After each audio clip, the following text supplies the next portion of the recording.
So I'm Hannah. So I heard about it through my worker Rod, and he didn't give me a lot of information, but he said it was that it was trauma informed, and that was the big appeal because I'm a geek for trauma, which sounds very odd that can be a hobby, but I love reading about it. I think everyone that I've met has some form of experience of trauma, and I certainly had. So that was a good fit and a good starting point. I wanted to know more. I wanted to know more about the organisation, and it was I was at a stage in my life where I wanted to push myself out of my comfort zone. I was like, it sounds like a really good programme. And I had expectations about it, that it was, hopefully I would learn stuff, I would make these connections with people with similar lived experience. So I just turned up, and it just exceeded all of those expectations. So before TIA, obviously I'd gone to the Thrive programme in 2019. After that, I signed up to be a volunteer, and unfortunately, COVID happened. So probably about 2020, doing a lot of the Thrive stuff online. So helping with kind of designing an online course. After that, we were sort of thinking, okay, how are we going to be able to move this ahead? Obviously, with all the different lockdowns, not much else we could do. I was referred to TIA. Now, I think it would have been Lindsay who referred me, and I turned up here, not really sure what was going to happen. I didn't know if it was going to be one of those sort of, groups you sit down and you write things and you learn things, or if it's going to be kind of more involved in, but yeah, so it's basically just been getting involved, kind of very, very in-depth, fantastic. So our tier pathway is almost towards the end of its first cohort, the first 6 months, and actually lots has changed in that 6 months from the original plans and ideas that we had at the beginning. Amongst everything, we've been in the middle of a global pandemic, and that really changed how we went about planning for TIA. It changed when we could actually physically start it. It changed how many people we could have in the room at the one time. So a lot of the original plans we made for the TIA pathway had to be put aside, let's just say, and we had to plan for these new circumstances that we're in. I feel it's really important actually to say that, I was very much involved in the concept of TIA, the planning in the early days. I wrote the funding bid for it almost a year down the line from when we got our first bit of funding for TIA to now. I have much less to do with the pathway. It is being run by the amazing Hayley McDonald, who has very recently become our TIA manager, and Stephen McKinnon. Those guys have just been ploughing away, reorganising, replanning, rescheduling, redesigning different aspects of the programme, not just because we're in these new unprecedented times, but actually the nature of TIA as a programme, as a pathway. It is called TIA, which stands for Trauma Informed Education and Recruitment. So everyone who comes on to TIA has lived experience of trauma. So we co-produced the TIA pathway with, 9 facilitators I think we started with, some with different lived experience, personal experience, professional experience. So bringing that into a nice melting pot of ideas. But obviously through COVID that changed, and we did quite a lot of planning, but without getting started we didn't quite know what it was going to be, so we were planning for something we didn't really understand yet because we didn't get to try anything out. So then throughout that we've had a mix of students and members of staff, which meant we had lots of resources we could draw on with different people, but also keep the variety, I guess, of different voices. It's a level playing field, it's not like a school environment with regards to working together, ideas and voices. I've learnt a lot as well. I've been able to develop my people skills, my understanding of the needs of people from different backgrounds, but also understand that it's not about giving people things, in the sense that if I hand somebody something, there's no learning in that, but there's value to working together. You have to communicate, and to communicate you need to build relationships, and on a daily basis that's what we've done. Practical learning of IT, Chromebook use, presentations, public speaking, SQA accredited awards, There's been a real focus on the relationships that we have with the participants. We become really reactive to people's needs also, based on our understanding of what they need on a daily basis. We're working together and we're communicating. It's reciprocal. There's safety in the room. We've built up a lot of trust. They feel empowered.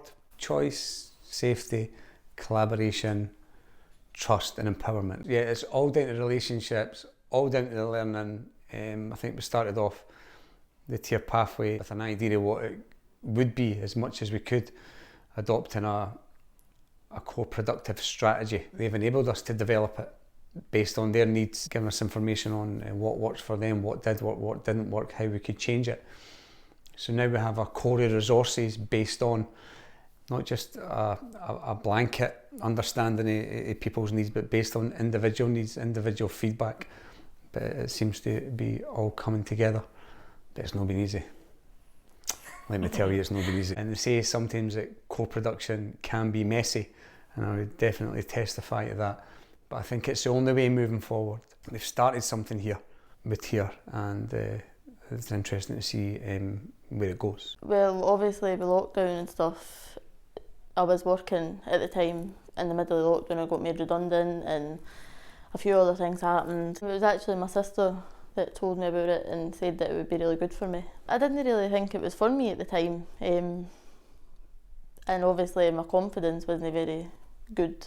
I was wrong, like it is really good, but I was a bit kind of apprehensive about being in a room with loads of people. I mean, I know it wasn't loads of people, but it was the most people that I'd been about for a good year and a half. I really enjoyed myself actually. I wasn't really sure what to think at the very first day. Like the people that are in there are really nice and you can talk to them and you feel like you can be yourself with them and work as a team. Well, at the time of joining TIER, it was just to gain more confidence and obviously to get myself back into work or like education of some sort. I found out about TIER through one of the head participants in the Thrive programme, and she said that it would be good for me, so I decided to come on. I kind of knew it was trauma informed and I thought that was a good thing. Quite excited to start when I had watched the video about you all. A bit nervous, but once I got in there it was fine, and I knew Leah already, so I find it's like a welcoming environment to learn, a safe place, and everybody's nice and friendly and help you if you need it. I think I might want to go to college after TIER. I just wanted to come to TIER so I could work on my education, what I know and what I want to aim to get better at. I enjoyed the trauma training and I enjoyed the case studies. I liked when Apex came in and I could work on my CV. You can't really pin it down what it is. It's so many different things. It's a big melting pot of different characters with different backgrounds, but you've got these similar points of reference, and that was just a really good context to be in, and go, oh, okay, this has potential. This has growth potential. It sort of grew organically, and it became something that I couldn't have anticipated it to be. So it's a bit mad to think, looking back for 5 months, 6 months or something. Yeah. I actually started out in the other group. So I started out in the female group, and that wasn't the best fit, but you were super flexible and really quick on the uptake actually, on trialling me within that group and then going, you know what, we've kind of recognised maybe this isn't the best fit, so we'll shift you over to the mixed group. And after that, I was really grateful for that, about how astute you were in kind of picking up that wasn't the best fit. You didn't just see me as this box to be ticked, we'll leave you where you are and just hope for the best. It was no, there's a solution here, and we can work together to fix this. And that was a great feeling supported, and that you'd responded to that and picked up on it without me even having to say anything. And so after I switched, everything went on the up. It was and that wasn't about the people I was with, it was just that I think you thought that I was going to excel more in the other group, and you were right. And that was a huge relief to know, okay, now I want to stay and I want to see where this goes. And that could have been, weirdly, ironically, traumatic to go from one group to another. But it wasn't, because the peers that I was in with in the mixed group were just incredible straight away. They were really welcoming, they put me at ease, and the facilitators had already done that, so it was like an extra plus to know that the staff were great and my peers were great. And it all kind of came together again in that kind of proper melting pot of like different experiences. And that was actually my first impression when I arrived, was like just welcome. I felt instantly welcomed and a little bit overwhelmed by how welcomed I was and how many voices there were and opinions, and the atmosphere. The atmosphere was the first thing that struck me when I came in. It was like I felt like I'd been here for months and I'd only been here for a day, and it just got better over time. And it didn't tail off. Your interest was really authentic and heartfelt, and everyone was sincere, and it didn't feel like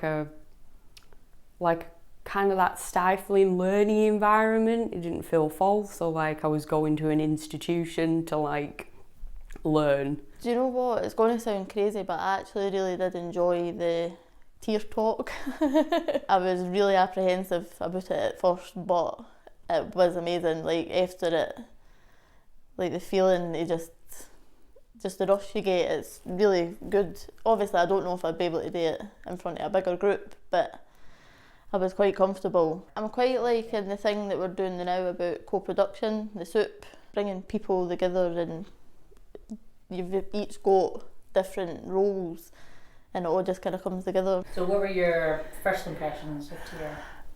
Very professional. I mean, that's changed now, obviously. No. It's really, really exciting. The fact that you have this space is amazing. It's kind of something that I would like to see for Stirling as well. Yeah, I was quite impressed. Big organisation and everyone's working hard.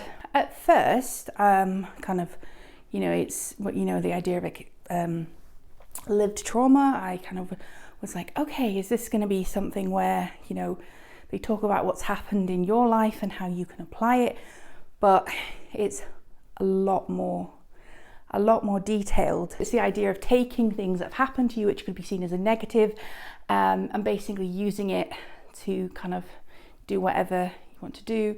Whether that's kind of going into like social work or community education or whatever, you have those. It's not a negative thing; it's a skill set that you can use. This whole process was done, delivered, or facilitated through a trauma-informed lens.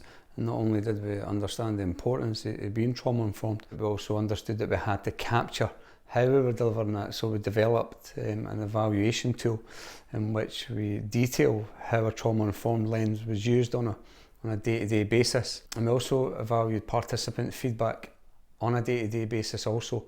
It's better to capture that in a moment. So participants came up with fantastic quotes on a daily basis, which were not only absolute gold, but they were also very meaningful and poignant. With the 5 key principles, we do try and give a lot of choice about how or what participants want to do, how they participate, and how they engage in things. With safety, we are simple things like not having people coming in and out the room. Yeah, create a little bit of structure within the chaos of co-production so that we have something strong to sort of hold us up. Trust, we are building the relationships, which has taken time over the now 20 weeks. Doing what we said we're going to do, so if we have said that this is what's happening, that we actually live up to that and we hold ourselves accountable and each other accountable for that. The empowerment, inviting them to participate and share their voice, share their opinion, and hopefully grow and build confidence. And what's the last one? So empowerment, did we cover empowerment? I just said empowerment. I forgot one. Collaboration.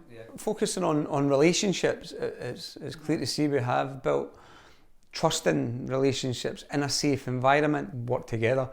And for something as simple as putting an email together or finding a time, like Hayley says, to listen So I don't think we would be at the point where the feedback that we get, the way we get it, and the strong relationships, if there wasn't an element of trust. And one of the things that's shown us is that the plans that we maybe had in place, the ideas that we wanted to see come to fruition, the stuff we really wanted to do with people maybe hasn't always been possible or had to be changed and adapted because we're having to fit around a lot of different human beings, and people are very different. And so one of the most important things about TIER is not that it's only that it's designed for people with lived experience of trauma, but it's actually designed by people with lived experience of trauma. So about 85% of the time, and the people who worked on TIER in the early days all have lived experience, myself included. And another element of TIER was that once it kicked in and we got to the halfway mark, that we would have a co-production element, a really strong co-production element, and we're really in that phase just now. And that's meant that a lot of the stuff that has come in the second half of the pathway has been decided by the participants themselves, and then kind of brought into reality by the phenomenal facilitators that we have. I really don't want to claim any credit for TIER anymore, because it's gone right out of my hands, and this is what it was. This was always the vision in the beginning, that it would become almost like a circular thing where the participants who would come on a cohort, we would hope some of those participants could possibly come back and either run the odd session or become full-time facilitators on TIER if they wish to. And that's actually happening.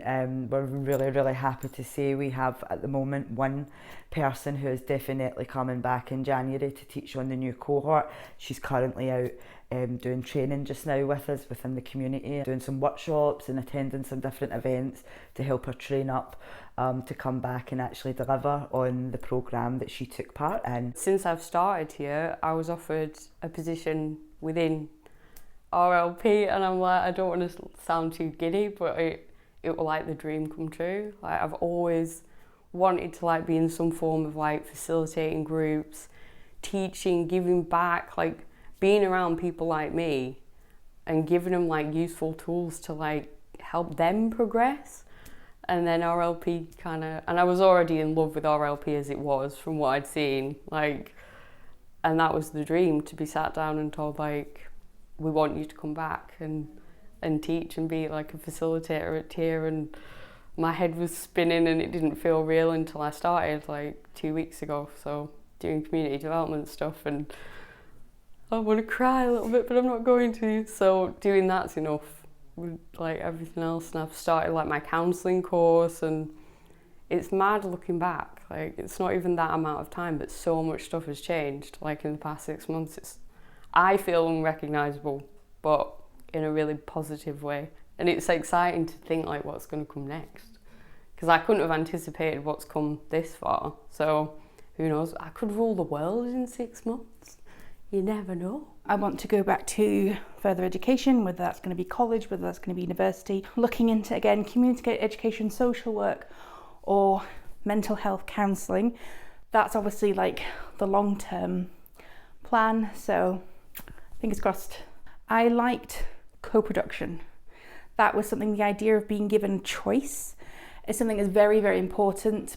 You know, there's a lot of people who haven't got choice in their lives, and using that and being able to give that back to people is fantastic. I also enjoyed finding out about the different services that are available, like social work services through the councils, you know, through the prisons and things like that, because again, I feel like it's something that not enough people know about. It's also a place to have fun as well and a laugh, but also you do learn a lot of interesting things, and like again, gain confidence, get an understanding of what you want to really move forward to. I don't really know, I would just say go for it. I mean, there's nothing to lose really, be going for it, and if you didn't enjoy it, then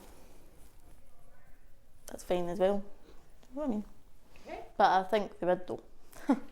Sometimes we do spaces for listening, and the participants and facilitators all join in. Obviously there are some things that are trauma and sometimes in the past, and then it's some things that are maybe stress, that is current stress or pressure, that we can also talk about, and that might be the facilitators and also talking about, oh, this is what I'm dealing with right now, so that it just adds a bit more of a human element to everybody's maybe going through something, maybe just that day, maybe that week, that month, or this year, or much longer. But it means that we're maybe all trying to notice that everybody's doing the best they can, that we're all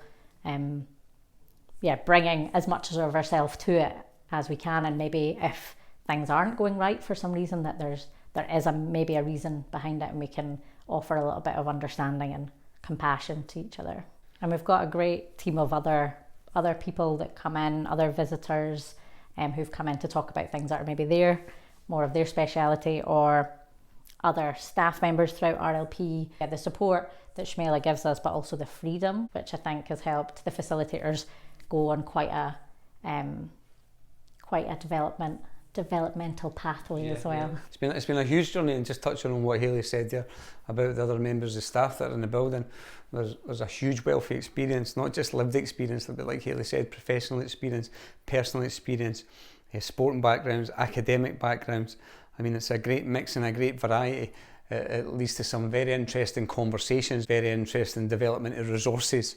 So we've got creative arts and Hayley, and I do a lot of stuff around about sport and business development managers in the building. We get to put our different hats on, I think. Yeah. We get to put throughout the day. I think the biggest thing, like the biggest gain that I've had from it has been, I think looking back, I didn't really know who I was so much at the point when I started, because I've gone through quite a lot of huge life-changing experiences within those early months when I arrived. And it was kind of this big transition phase in my life. And coming here, it was kind of like, I didn't realise how perhaps low my confidence was when I arrived, and how I wasn't very good at identifying solid goals. I was kind of unsure of myself, more than really I knew. But you guys were really good from like the very start at giving me these tools to start looking at those things and going like, you're allowed to have a bit of self-esteem. And you might not have it now, but we've got time and we've got tools to bring that belief like out. I think everyone has this idea that they have potential, but to have that like put on the agenda and be looked at in quite a structured way, like we're going to help support you, like to look at that potential and then see kind of how we can start fulfilling that. And it's realistic, and you don't have to think about, especially being from, as we all are, like a trauma background. I think we all have this tendency to believe that we're not good enough and we can't progress, and there's this block and we're not made for that. And Tia like just throws all those concepts out the window. It's like, no, like if you want to do this, we will find a way that we can do it, and we can do it together. And these are the things that will help you get there. And that's been the biggest thing about Tia, like by far.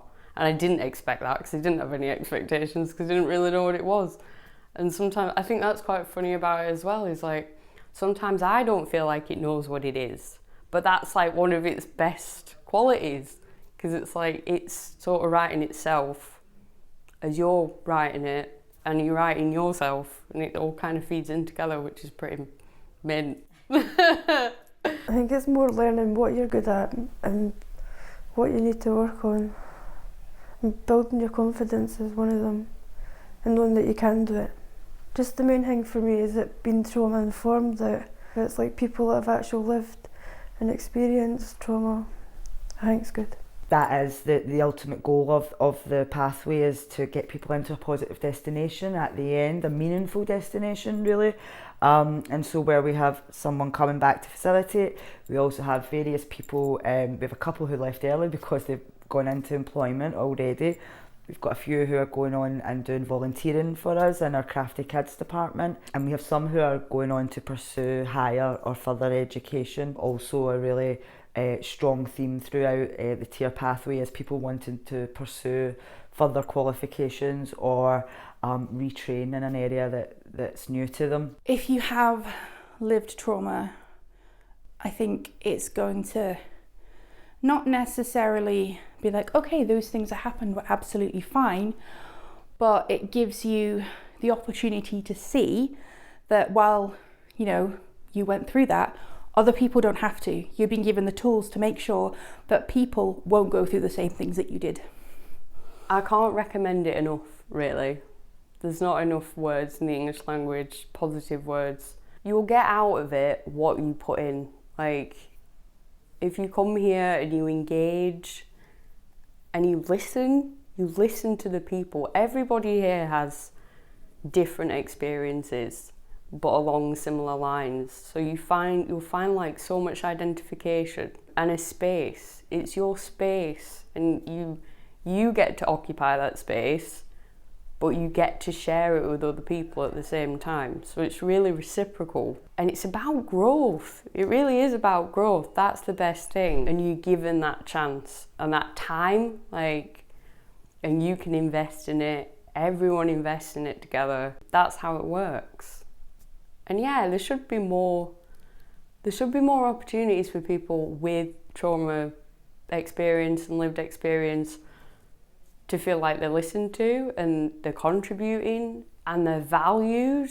I need to get that in there. Like, I feel really valued when I'm here, and I think everybody does. We don't feel, maybe you can feel a bit marginalised when you've been through the things that a lot of us have been through, and you'd never get that feeling when you're here. You're just a valid human being with stuff that is important to bring together, and yeah, you feel like part of something bigger than yourself. And you go, like, there's been so many times I've come out of here like with my head held high, and that's like a massive thing.